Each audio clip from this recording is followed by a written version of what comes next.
my name is Yelena Sunitin and welcome to my channel Dream to Swim.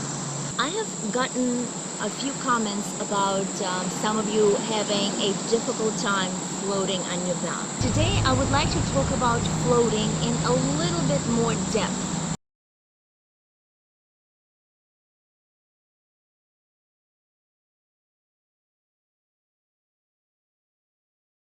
Let's say you have learned how to scull, but you still have a difficult time with floating.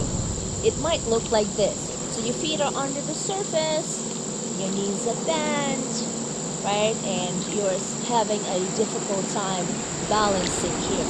Okay, in reality, when you're floating on your back, what needs to happen is this.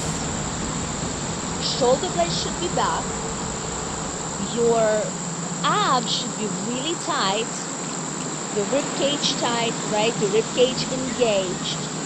Also, your hip flexing muscles here have to tighten up too. So you actually have to bend yourself in the hip joint. And another thing is that you have to really contract your quadriceps in order to straighten your knees. Before we move back into the water, let's do this Dryland exercise. It's a regular V hold, right? So this is an ab exercise. So one of the things to consider here is that your lower back has to be flat or even almost curved, right? So for that, you need to tighten your abs and you need to bring your legs up, right? So this would be one of the exercises that you can practice. So let's say if you do not have enough flexibility in your hamstring muscles, you can just keep your legs bent here. And also, if you do not have enough strength in your abs to hold you in this position, you can support yourself with your hands. So remember, shoulder blades are back always. Lower back is flat. Legs are up. And you can hold. So you can try to hold it for about 10 seconds and then relax and then maybe repeat it 2 more times. So another thing you can do here is pulse, right? So 1, 2, 3, 4, 5, 6, 7, 8, 9, 10, and then relax and also repeat it a couple more times. If you do have enough flexibility, you can go into a regular V hold here. You can hold it. Of course, you have to make sure that your abs are tight, rib cage is engaged. Here, hold, and of course, you can also pulse. Right, shoulder blades are back, lower back is flat. Now, if you're already strong enough and you're able to do these exercises, the next level would be doing the same exercises just without holding on to the floor and here. So you can hold this position, shoulder blades are back. If you get a little stronger, you could always lift up your arms, but making sure that your lower back is flat, right? If you have any pain in your lower back, then you should not be doing this exercise. Talk to your doctor first. Okay, here, here, or here, and then of course you can pulse. Make sure you're breathing when you do these exercises, and of course you can pulse with your arms behind your head or here, right? And of course you could do the same thing with your legs straight if your flexibility permits. So you can hold it here, you can hold it here, you can pulse it here, and then of course pulse it here.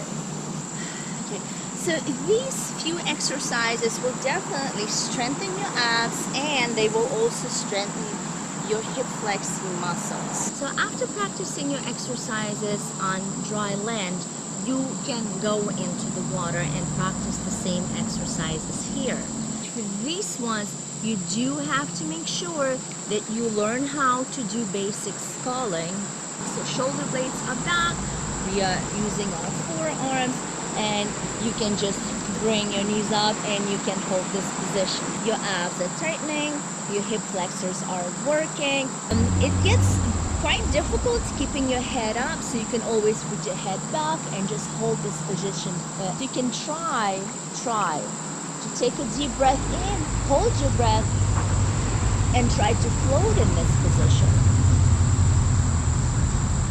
Right? If you're not able to do it, then of course you can help yourself with your forearms with facing sculling. And just repeating all the exercises that we just tried on Dryland, you can do pulsing here. If you put your head back, and you can try to do pulsing right here. You can try to do pulsing without your hands, but here you do have to hold your breath. Take a deep breath in and hold your breath.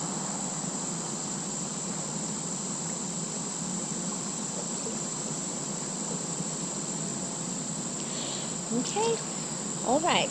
So that was an exercise with your legs slightly bent, or you can do the same thing with your legs straight, right? So here, and hold this position. You can pulse it up. And of course, just to make it a little bit easy, you can put your head back and hold this in the water. Remember to keep your shoulder blades back together. Okay? As you're able to hold this V position here, then you can little by little start opening up, right? And then try to hold this position here. Just remember that you do have to work your hip flexing muscles in order to keep your feet up, right? You can't just relax. Your abs are working and your hip flexing muscles are working. Head back. And then of course, if you bring your arms over your head, it's going to help you float a little bit better. By the way, even though in order for you to keep your legs up, your hip, the main muscles that are working are your upper back, your abs, and your hip flexors. If you do not contract your glutes, it's going to be very difficult for you to balance. So if you do not contract your glutes at the same time, you might experience something like this. Okay, so as you straighten out, you might kind of lose your balance a little bit here, right? So in order to keep your balance in the water, you need to squeeze your glutes too, in addition to all the other muscles. Okay, so of course you can float here with the help of sculling, or you can take a very deep breath in, hold your breath, and bring your arms over your head.